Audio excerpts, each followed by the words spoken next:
지금 뭐 하는 끼고? 와 그래 못 주고 환장하는데 엄마 혹시 정신이 헷가닥 간 거 아니가? 니 지금 누구한테 그딴 소리 씨부리노? 그러니까 수술이나 받지 뭐 한다고 그래 우악을 떠냐고. 꺼지라. 니 같은 년 필요 없다. 내 앞에서 당장 꺼지라고. 마음대로 해라 마음대로. 왜 엄마는 항상 자기 맘대로인 거야?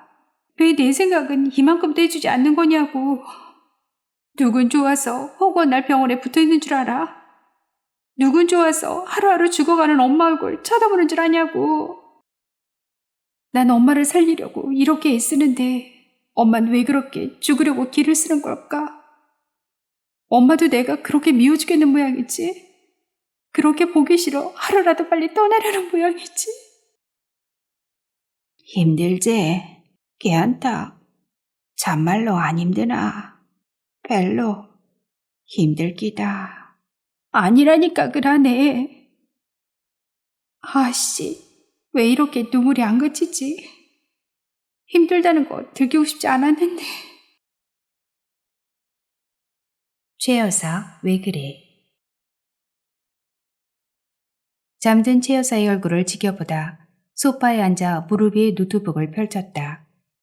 피곤했지만 몇 줄이라도 쓰려는 심산이었다. 그러다 잠깐 눈을 감았다고 생각했는데 언니! 누군가 어깨를 세차게 흔들었다. 눈을 떠보니 겁에 질린 순영의 얼굴이 보였다. 날이 환하게 밝아 있었다. 어머니가 안 계셔 얘. 뭐? 깜짝 놀라 자리에서 벌떡 일어났다. 무릎 위에 있던 노트북이 바닥으로 요란한 소리를 내며 떨어졌다. 최 여사가 어디로 갔는지 아는 사람이 아무도 없었다. 부산집에도 가축병원에도 자갈치 아줌의 가게에도 선운사 법당에도 없었다. 하루 종일 아무것도 할 수가 없었다. 고장난 노트북을 수리할 생각도 들지 않았다. 점심도 먹는 둥 마는 둥 하고 초조하게 창밖만 바라보며 손톱을 물어뜯고 있는데 정숙 언니에게서 전화가 걸려왔다. 애자야, 원장님 이어 오셨었다. 엄마가 병원에? 심장이 요동치기 시작했다. 언제? 좀 전에 서울 다녀오셨다 가던데 오시자마자 전화 받고 근처 목장으로 왕래 나가셨다. 뭔 소리고? 엄마가 거길 와갔는데 거기 소가 난산이라해서. 알았다. 나는 순영에게 꼼짝 말고 병실을 지키라고 한 뒤 복도로 뛰쳐나갔다. 최 여사가 왕진을 갔다는 목장에 도착해서 보니 천막으로 빛을 가린 축사 가운데 거대한 소가 쓰러져 있다. 비닐 앞치마를 두른 최 여사는 일군 멱과 함께 뱃속에서 한창 송아지를 꺼내는 중이었다. 엄마! 축사로 뛰어들었지만 최 여사는 들은 척도 않는다. 일군들이 돌아보자 최 여사가 매서운 기세로 호령했다. 뭐하노? 땡기라! 일군들이 최 여사의 호령에 맞추어 송아지 뒷다리를 묶은 끈을 잡아당겼다. 이윽고 작고 볼품없는 송아지가 양수를 뒤집어 쓴 채 어미소의 자궁에서 빠져나왔다. 송아지가 빠져나오자 마치 자기 할 일은 다 했다는 듯 어미소가 끄윽하는 신음소리와 함께 머리를 떨구었다. 최 여사가 허둥지둥 청정기를 들더니 어미소의 배를 여기저기 짚어봤다. 지켜보던 일꾼이 걱정스러운 목소리로 물었다. 어떻습니까? 최 여사는 말없이 고개를 가로저었다. 일꾼이 한숨을 내쉬더니 휴대폰을 꺼내 어디론가 전화를 걸었다. 강 차장이가 여기 1호 목장인데 480짜리가 3개 나다가 골로 갚있다. 등급심사 때 문제 생기지 않게 얼른 차 보내거라. 그러자 최 여사가 일꾼의 휴대폰을 다짜고짜 빼었더니 다 끊어버렸다. 와 이러는겨? 종각에 급한데 괴계값 떨어지면 원장님이 책임지실랍니까? 최 여사가 송아지를 가리키며 도끼 눈을 떴다. 그럼 자도 죽일 기가.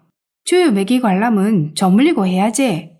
나도 소마 내가 알아서 할라니까. 나원 하루 이틀도 아니고 오늘따라 와 저러는데.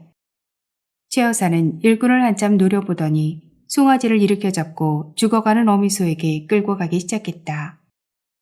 지켜보다 못한 내가 다가가자 최 여사가 버럭 소리를 질렀다. 뭐하노? 이리 와서 좀 밀어봐라. 하지만 양수에 젖어 끈적거리는 짐승의 몸에 손을 대려니 영 꺼림직했다. 쭈뼛거리며 망설이자 최 여사가 다시 소리를 질렀다. 버트! 에라 모르겠다. 나는 팔을 걷어붙이고 분비물에 푹 젖은 송아지의 엉덩이를 힘껏 밀었다. 갓 태어난 새끼인데도 자기도 소라고 무게도 무겁거니와 발굽질도 상당히 셌다. 젖먹던 힘까지 짜내 버둥거리는 송아지를 어미 가까이 옮긴 후 주둥이에 젖을 물리자 송아지는 커다란 눈을 꿈뻑이면서 이내 쭉쭉 빨아대기 시작했다. 어미는 비록 죽었지만 그 몸에 흐르는 아직 식지 않은 젖이 방금 제 몸에서 빠져나온 새끼를 살리고 있다. 저것이 저 송아지가 어미에게서 받을 수 있는 처음이자 마지막 젖이겠지? 어미가 새끼에게 줄 수 있는 마지막 보정일 거야. 대를 이어 새로운 생명을 얻은 송아지를 보고 있노라니 뭐라 설명할 수 없는 감정이 밀려들었다. 문득 정신을 차려보니 최 여사가 왕진 가방을 들고 축사를 빠져나가고 있었다. 허겁지겁 그 뒤를 따라 나갔다. 최 여사는 가방을 든 채 멀거니 차 옆에 서 있었다. 나는 트렁크에서 수건을 꺼내 온몸에 묻은 양수를 닦아내며 최 여사에게 소리쳤다. 돌았나? 그 몸을 해가 어딜 싸돌아다니는데 세상 혼자 사나? 뭐라고 말 좀 해봐라. 하지만 최 여사는 아무 대꾸가 없었다. 그러더니 말없이 자동차 뒷좌석에 올라탔다. 나도 서둘러 운전석에 올랐다. 너무 오랫동안 병원을 떠나 있었다. 밖에서 꾸물거리다가 무슨 일이라도 터질까 두려웠다. 니 글 쓰는 게 그래 좋나? 묵묵히 병원을 향해 운전을 하고 있는데 뜬금없이 최 여사가 물었다. 룸미러로 최 여사의 얼굴을 바라보았다. 최 여사의 시선은 창밖을 향해 있었지만 그 얼굴은 이상할 정도로 차분했다. 대체 무슨 일이 있었던 거예요? 하루 종일 어디에서 뭘 했던 거예요? 묻고 싶은 말이 많았지만 입 밖으로 꺼내지 않았다. 원래부터 살가운 구석이 없었던 모녀지간이다. 하루 종일 걱정하고 뛰어다니느라 덤벼들 기운이 없기도 했다. 나는 입술을 삐죽이며 툭 대답했다. 좋다. 와. 최 여사는 더 이상 아무 말도 하지 않았다. 그저 고개를 바로 돌리고 지그시 눈을 감을 뿐이었다. 병원 옥상은 학창시절 몰래 담배를 피우던 복도 옆 베란다처럼 나름 훌륭한 쉼터가 되어주고 있다. 전만큼 자주 담배를 피우진 못하지만 가슴이 답답할 때마다 이곳에 올라와 도시의 전경을 바라보며 담배를 피우곤 한다. 최 여사가 고분고분 환자복으로 갈아입는 것을 확인한 나는 순영에게 귀띔을 해두고 옥상으로 올라왔다. 크리스마스 트리처럼 아름답게 빛나는 야경을 바라보다가 문득 소매를 걷어 팔을 살펴보았다. 손톱으로 긁힌 자국이 아직 희미하게 남아있다. 엄마가 내게 보냈던 SOS. 복잡한 마음으로 도대체 담배에 불을 붙이려는데 뒤에서 인기척이 들렸다. 순영이었다. 나는 얼른 담배를 발로 비벼 껐다. 몸도 무거워나가 여기까지 와 올라왔노. 엄마는 샤워하신다고. 날도 추운데 샤워는 무슨. 갑자기 어떤 직감이 번개같이 머리를 스쳤다. 니 혹시 엄마 와 저러는지 뭐 아는 거 있나? 내 말에 갑자기 순영이 우물쭈물했다. 어라? 이게 뭘 알고 있구나. 뭔데? 버뜩 말해봐라.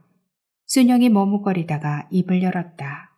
실은 언니 서울 간 사이에 오빠가 왔었어 얘. 공장이 문 닫게 생겼다고. 그래서 어머니가 도와주시기로 한 모양입니다. 지금 치료비 때문에 모아두신 돈이 없어가 병원 담보로 해서 부도를 막아본다고. 뭐? 전신의 피가 한꺼번에 빠지는 기분이었다. 민석이 이 자식? 지금까지 엄마 등골 빼먹은 걸로도 모자라 이제는 목숨까지 내놓으라고 하는구나. 갑자기 죽어가는 어미소의 젖을 빨아대던 송아지가 떠올랐다. 나는 잔뜩 화가 난 채 병실로 뛰어내려갔다. 아직 화장실에서 나오지 않았는지 문이 잠겨 있었다. 화장실 문을 거세게 두들겨 댔다. 문 좀 열어봐라! 하지만 안에서는 아무런 대꾸가 없다. 샤워하는 소리도 들리지 않는다. 내가 따지러 내려올 줄 알고 숨은 것이 분명했다. 쉬어 고마하고 문 좀 열어보란 말이다. 그때 화장실에서 희미하게 신음소리가 들렸다. 덜컥 겁이 났다. 엄마야, 뭔 일 있나? 하지만 그 뒤로 이어지는 불길한 침묵. 불안해진 나는 복도에 있는 데스크로 뛰어나갔다. 간호사 한 명이 머리를 조아리고 뭔가를 작성하고 있었다. 저 어머니가 화장실에 계신데 좀 이상하거든요. 잠시만요. 간호사는 심드렁하게 대꾸만 하고는 통 움직일 생각을 않는다. 저기요. 엄마가 화장실 들어가신 지 한참 됐는데 안 나오신다고요. 곧 나오시겠죠.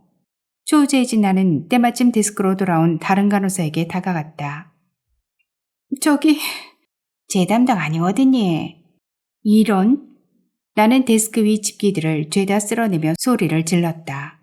야, 니들 뭐하는 애들이가? 무슨 일 생기면 니들이 책임질 거가? 얼른 가서 문 좀 열어보란 말이다. 니 지금 뭐하는 짓이고? 어느새 동팔 아저씨가 나와 있었다. 아저씨, 엄마가... 동팔 아저씨의 표정이 변하더니 나보다 먼저 병실을 향해 뛰어가기 시작했다.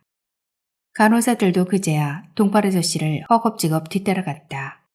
동팔 아저씨는 빈 침대를 힐끗 보더니 화장실 문을 쾅쾅 두들기기 시작했다.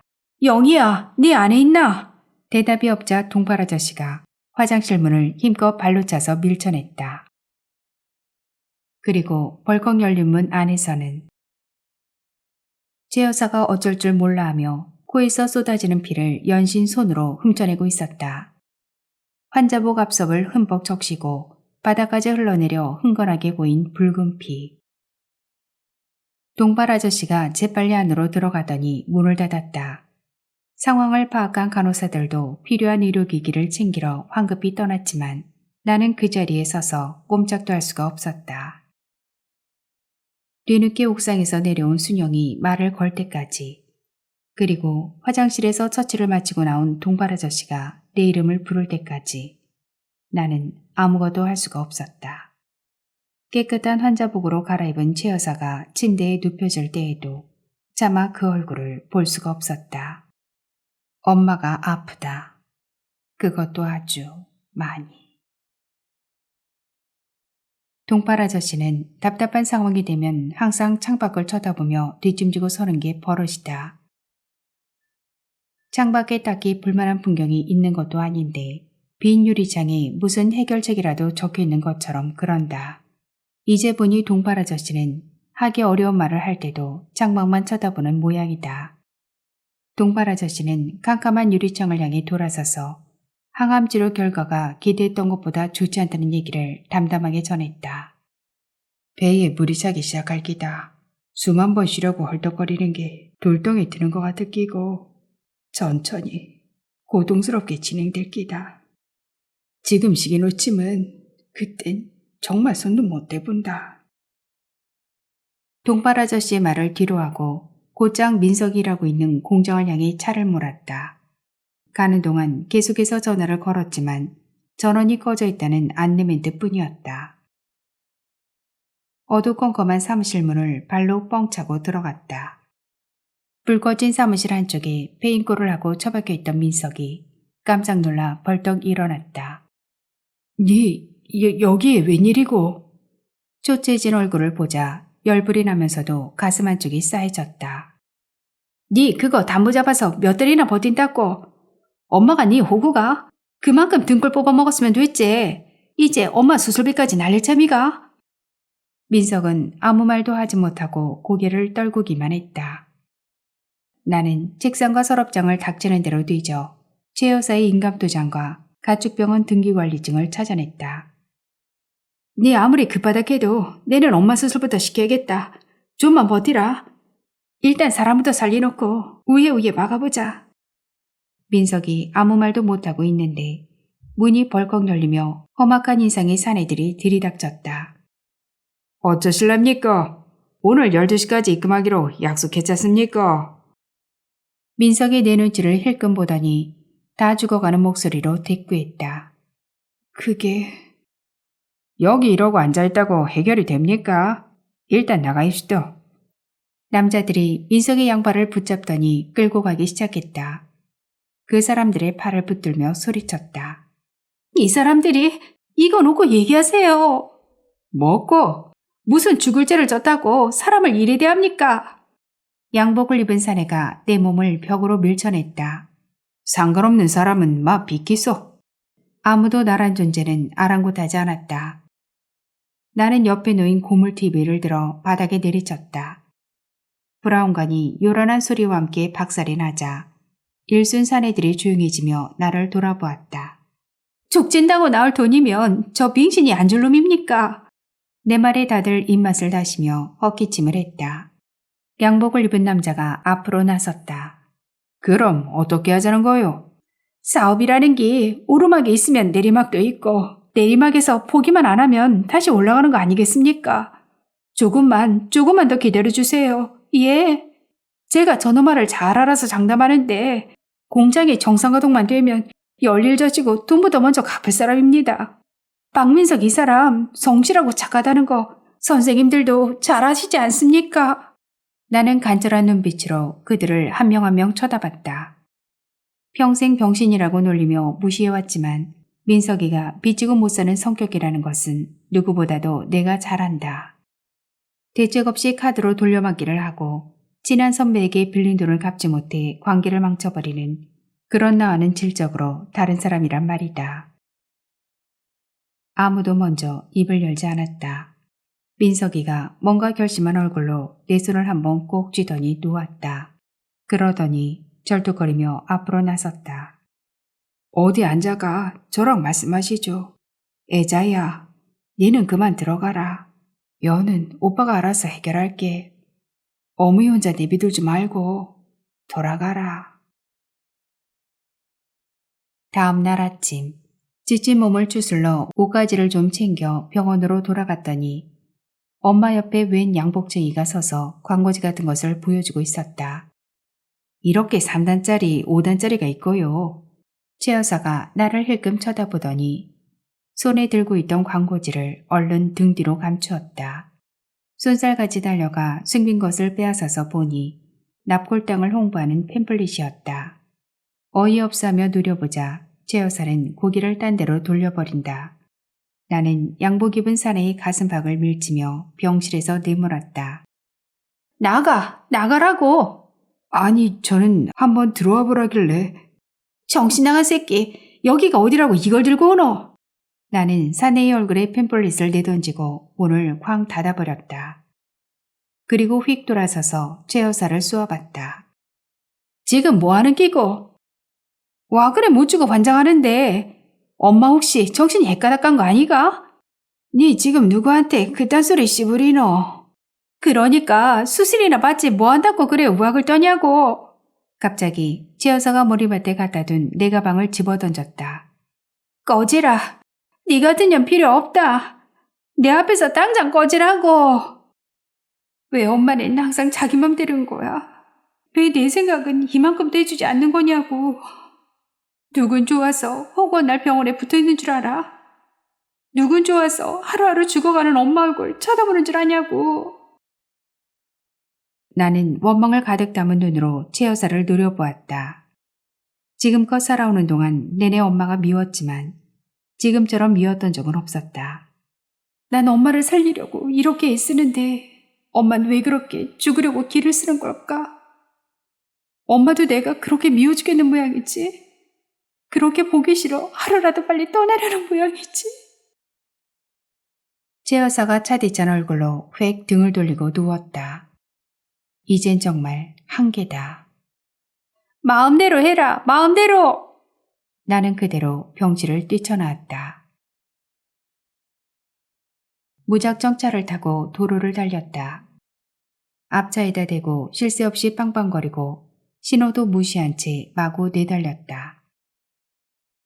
정신을 차려보니 나도 모르게 내 소사 앞에 와 있었다. 나는 한숨을 쉬며 차를 주차시킨 뒤 내소사로 향하는 길을 천천히 걸었다.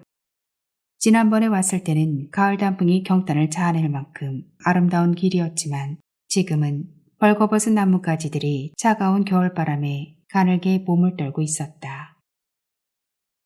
법당 안으로 들어가지 못하고 문 앞에 서서 위패들을 바라보았다. 박두헌. 아버지 이름이 새겨진 위패는 맨 첫 번째 줄에 있다. 무책임하게 먼저 세상을 떠나버린 사람이 뭐 그리 좋다고.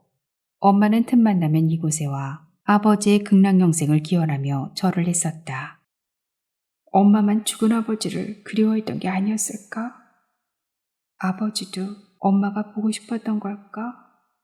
얼굴도 기억나지 않는 아버지가 오늘은 더 원망스러웠다.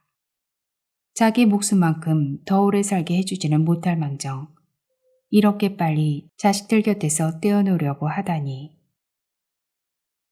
아버지는 이기적인 놈이야. 나쁜 자식. 아주 나쁜 놈이야. 왔나?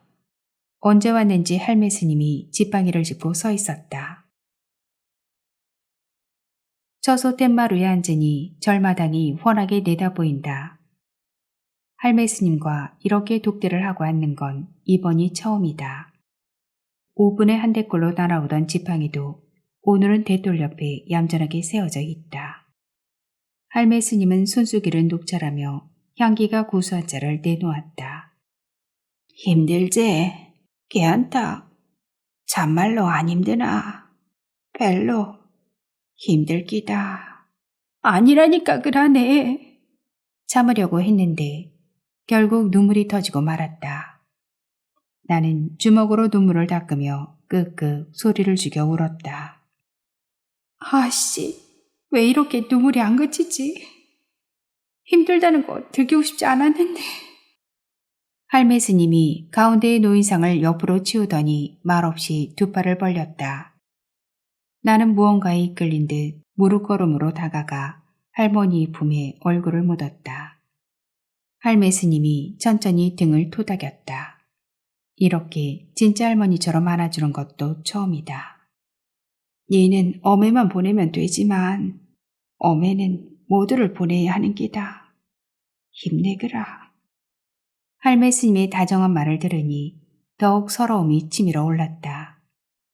그렇게 독자가 다 식어버릴 때까지 나는 할매 스님의 품에 안겨 한참을 울었다.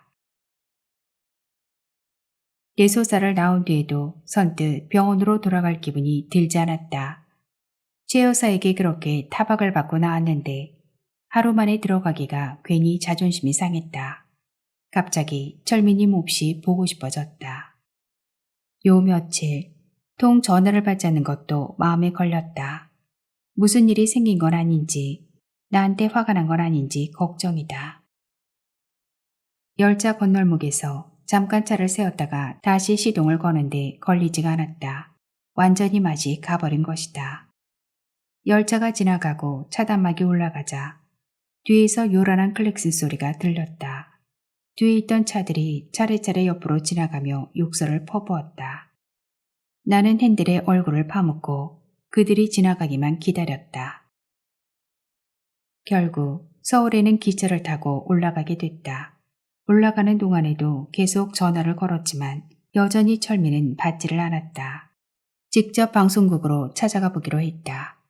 촬영장 안을 둘러봤지만 부산하게 움직이는 사람들 중에 철민이 얼굴은 보이지 않았다. 복도 의자에 힘없이 앉아있으려니 케이블을 정리하던 스텝이 다가왔다. 어떻게 오셨어요? 저 양철민 PD님 좀 만나러. 아, 잠깐 자리 비우셨는데 방송 시간 얼마 안 남았으니까 곧 오실 거예요. 스텝은 꾸벅 인사를 하고 안으로 사라졌다. 나는 휴대폰을 꺼내 액정 화면을 들여다보며 만지작거렸다. 그리고 다시 한번 철민의 전화번호가 저장된 단축키를 눌렀다. 거의 동시에 복도 저쪽에서 익숙한 벨소리가 울리기 시작했다. 무심코 소리가 들리는 쪽으로 시선을 주었다. 철민이 벨이 울리는 휴대폰을 들여다보며 걸어오다 도로 주머니에 집어넣고 있었다. 어두운 표정으로 고개를 들다 내 눈과 마주쳤다. 당황한 얼굴이다. 그런데 이상하게 차분해 보인다. 나는 현기증을 느끼며 자리에서 일어났다. 철민이 뒤로 호정이 따라 걸어오고 있었다. 내가 가장 사랑했던 친구, 그리고 정말로 사랑하게 된 남자. 그 두 사람이 낯선 얼굴로 날 쳐다보고 있다. 아무 생각도 나지 않았다. 머리는 생각을 멈추고 몸은 감각을 잃어버린 것만 같았다. 한참 만에야 발길이 떨어졌다. 왠지 그 두 사람의 얼굴을 계속 쳐다보는 게 힘들었다. 그저 얼른 그 자리를 벗어나고 싶었다. 그때 스튜디오 문이 열리며 스텝이 머리만 내밀더니 철민을 발견하고 소리쳤다. 양 PD님, 슛 5분 전이요. 철민은 옆을 지나치려는 내게 무슨 말인가 하려다 입을 다물었다. 나는 무표정한 얼굴로 그를 응시했다. 들어가. 철민이 한숨을 내쉬더니 이내 스튜디오 안으로 황급히 사라졌다. 나는 이번엔 호정을 쳐다봤다. 그 애는 아름다운 검은 눈동자를 반쯤 내리깐 채 내 시선을 외면하고 있다. 우원의 고백. 나는 호정을 지나쳐 출구를 향해 걷기 시작했다. 내 다리가 아닌 것만 같은 무거운 다리로 길을 쓰고 걸었다. 그날따라 스튜디오의 복도는 유난히 길었다.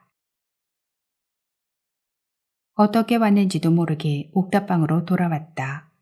나만의 공간에 몸을 눕히고 쉬고 싶은 생각뿐이었다. 지친 몸으로 계단을 올라와 보니 누군가가 문을 억지로 잡아뜯은 것처럼 문고리가 완전히 망가져 있었다. 사태를 예감하고 천천히 문을 열었다. 처참하게 망가진 방이 보였다. 냉장고와 TV가 있던 자리에는 네모반 듯한 자국만 남아있고 그 밖에 조금이라도 돈이 될 만한 것에는 모조리 빨간 딱지가 덕지덕지 붙어 있었다. 신발을 신은 채 집으로 들어가 엉망으로 무너진 책더미 위에 주저앉았다. 오렌지색 햇빛이 황량한 방 안을 폐허로 변한 내 꿈을 쓸쓸히 비추고 있었다. 주섬주섬 주머니에서 담배를 꺼내 입에 물었다. 그리고 5년 동안 내 쉼터이자 작업 공간이었던 곳, 내 삶의 은거지였던 곳에서 마지막 담배를 천천히 피웠다. 아직 퇴근 시간 전이라 그런지 지하철 안은 비교적 한산했다. 의자에 앉은 사람들 대부분이 졸고 있다. 나는 아까부터 지하철 광고판을 멍하니 올려다보는 중이다. 경향신문 문학상 당선작인 경춘국도가 현란한 추천서와 함께 광고되고 있었던 것이다. 당선 작가는 10년 동안 책상 앞을 한 번도 안 떠났을 것처럼 생긴 30대 후반의 남자였다. 그는 눈가의 주름을 한껏 구기며 환하게 웃고 있었다. 지하철 차창에 비치는 내 모습을 멍하니 쳐다봤다. 지치고 찌든 보기 싫은 얼굴이다. 지금까지 내가 걸작 드라마의 주인공인 줄 알았는데 이제 보니 삼류 드라마의 조연 배우에 지나지 않았다. 창의사 출판사 복도를 걷는데 편집장이 기다렸다는 듯 사무실을 빠져나왔다. 어서와 박 작가. 일은 잘 돼가? 저 그 문제 때문에 우선 어디 가서 식사라도 하지. 근처에 칼국수 잘하는 집이 있는데. 이내 편집장이 엘리베이터에 올라탔다. 이달 안에 끝내자고. 검토해서 큰 문제 없으면 초판 내보내고 약속대로 계약금 전에 인세는 4%. 어때? 이 정도면 대필 작가한테 파격적인 조건인 건 알지? 이내 엘리베이터가 열리자 지하주차장이 나왔다. 차가 있는 곳을 향해 걸어가는 편집장을 불러세웠다. 저 편집장님? 응? 관두겠습니다. 뭘? 일 하지 않겠다고요. 차문에 키를 꽂던 편집장이 뒤돌아서서 빤히 응시했다. 왜 갑자기? 그게 뭘 뜻하는지는 알고 있겠지? 모든 걸 다 잃어도 상관없다 이거야? 네, 난 이미 잃을 게 없는걸요. 의외로 편집장은 순순히 고개를 끄덕거렸다. 나는 편집장에게 꾸벅 인사를 해보인 후 건물을 빠져나왔다. 곱창집에 앉아 현진과 주거니 받거니 술잔을 기울였다. 소주병이 늘어날수록 손님은 점점 줄어들었다. 어느새 새벽 1시를 넘어서고 있었다. 가게 안에 우리만 남자 곱창집 할멈이 청소를 하기 시작했다. 소주 한 병이면 맛이 가는 현진이 잔뜩 혀가 꼬부라져서 말했다. 내가 네 학교 다닐 때부터 얼마나 부러워한 줄 아나? 밤낮 코피 쏟아가며 써도 그래 죽어라 써도 나는 안 되더라. 안 되는 년은 안 되더라. 난 안 되는 년, 넌 되는 년. 되게 뭐가 되노? 오늘 보니 30년 헛살았더라. 일도 빵점, 연애도 빵점, 의리도 빵점. 뭐 하나 제대로 한 게 없다. 일에 산 년이 누군가를 감동시킬 글을 쓴다는 게 고민이 되지. 호강에 겨워 요강에 똥을 싸네. 바닥을 쓸던 할멈이 빽 소리를 질렀다. 이년들아 집에 좀 가자. 우리는 붉어진 곱창집 앞에 쪼그리고 앉아 담배를 나눠 피며 주정을 계속했다. 취기 때문에 추운 줄도 모르겠다. 현진이 담배 연기를 호 불며 물었다. 네 꿈이 뭔 줄 아나? 뭔데? 네 소설에 내가 만든 껍데기 붙여가 베스트셀러 한번 만들어보는 기다. 니는 포기했을란가 몰라도 내는 아직 니 포기 못하겠다. 그 소원 못 들어줄 것 같은데 웃잖아. 씁쓸하게 웃으며 주머니에서 담배를 꺼내려는데 고깃고깃 접힌 쪽지가 툭 떨어졌다. 주워들고 펼쳐보니 최 여사가 건네줬던 쪽지다. 버두가 애미 심심해. 갑자기 픽 웃음이 나왔다. 내게는 돌아갈 곳이 있다. 네 돈 좀 있나? 돈은 와. 부산 갈 차비가 없다. 현진이 지갑에서 돈을 몽땅 꺼내더니 주머니에 찔러주었다. 에이, 그지 같은 년. 나는 현진을 향해 비주고서 보이루 역을 향해 뛰기 시작했다.